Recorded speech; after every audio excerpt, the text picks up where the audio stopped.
Every morning, without fail, 8-year-old Jackson Miller stood at the end of his driveway. Rain or shine, wind or frost. It didn't matter. He was never late, never rushed, always still. He didn't just wait for the school bus. He waited for her, the woman behind the wheel. Her name was Jackie Cooper. She had become part of his world in a way even he didn't fully understand. When that big yellow bus pulled up and those doors opened with a hiss, he would climb in, look up at her, and smile. And then he'd say the same 5 words he said every single day. "Thank you, Miss Jackie." He meant it. He always meant it. And what Jackson didn't know then was how much those words would one day matter. Jackie Cooper had been driving that bus for nearly 20 years. She had memorized every stop sign on her route, every kid's face, every conversation whispered in the back row. To most people, she was just another district employee. To the kids, she was the first kind word of the day, the first gentle look, the first moment of calm. She had seen it all. Tears from first graders on their first day, teenagers hiding pain behind sunglasses and headphones, children who didn't always have clean coats or lunches in their bags. Jackie noticed them all, and in return, most barely noticed her, except Jackson. There was something different about Jackson. He didn't fill the silence with noise. He watched. He listened. And most of all, he noticed when people weren't okay. It started small. He saw the way Miss Jackie's hands began to shake slightly on the steering wheel, how her voice, usually light and playful, began to lose its spark, how her eyes didn't quite meet his anymore. He didn't know about grief or loss or debt, but he knew what sadness looked like.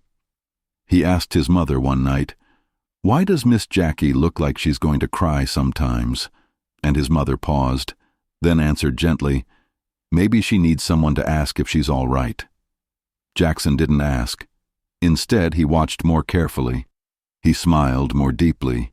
He said thank you even louder, because sometimes that's all a child can do. What Jackson didn't know was what Miss Jackie was going home to each night. Silence. Silence that used to be filled with her husband's laugh. Silence that echoed through rooms that once held music and conversation. David had passed away suddenly the year before. One moment he was standing in the kitchen, humming. The next gone. She had barely managed the hospital bills, the mortgage, the repairs, the groceries. Everything else started slipping away. And now foreclosure. She had 21 days, 3 weeks, to stop the process, or lose the only home she had left. She told no one. She kept driving. She smiled for the children, because in her mind, that was still her job, to show up, to carry others, even when she couldn't carry herself. Then came the day she couldn't pretend anymore. A Thursday morning, bitterly cold, kids safely dropped off. She sat alone in the bus, silent, still, until the tears came. The kind that come in waves, the kind that hurt, the kind that leave your body shaking in the driver's seat, wondering how you'll keep going. That's when Emily Jackson's mom saw her. She approached slowly, cautiously. When Jackie opened the door, she tried to smile, but Emily asked, "Are you okay?" And Jackie whispered the truth, "I'm losing my home."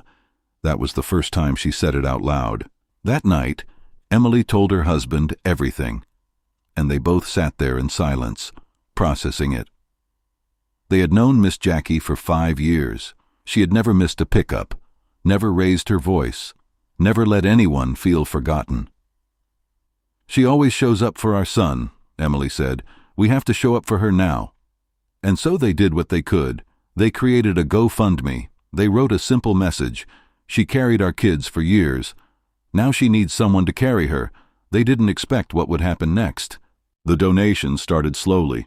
A few families from the neighborhood, a few teachers. But then it spread. Former students, co-workers, people from the next town over, strangers. Stories started pouring in.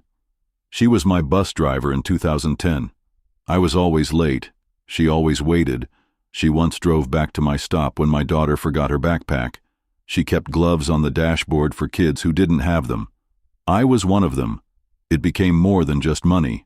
It became a movement, a testimony to a life lived in quiet service. In 2 weeks, they had raised over $30,000, enough to stop the foreclosure, enough to breathe, enough to hope. They decided to tell her in person. Emily planned the surprise. Jackson insisted on being there. He drew a picture of a school bus. Underneath it, in shaky handwriting, he wrote, "You carried us. Now we carry you." When Miss Jackie opened her front door, she froze. There stood dozens of people, parents, children, former students, all of them there for her. Jackson stepped forward and handed her the envelope. Inside was the final check, and his drawing. She looked down at it, and broke. But this time the tears were different. They were not from fear or sorrow. They were from relief, from the realization that she had not been forgotten, that her kindness had rippled wider than she ever imagined. Weeks passed. The foreclosure was stopped. The bills were paid. A new water heater was installed. Neighbors pitched in. A retired contractor offered to fix her gutters. Someone else brought groceries every week. And slowly, bit by bit, Jackie began to smile again.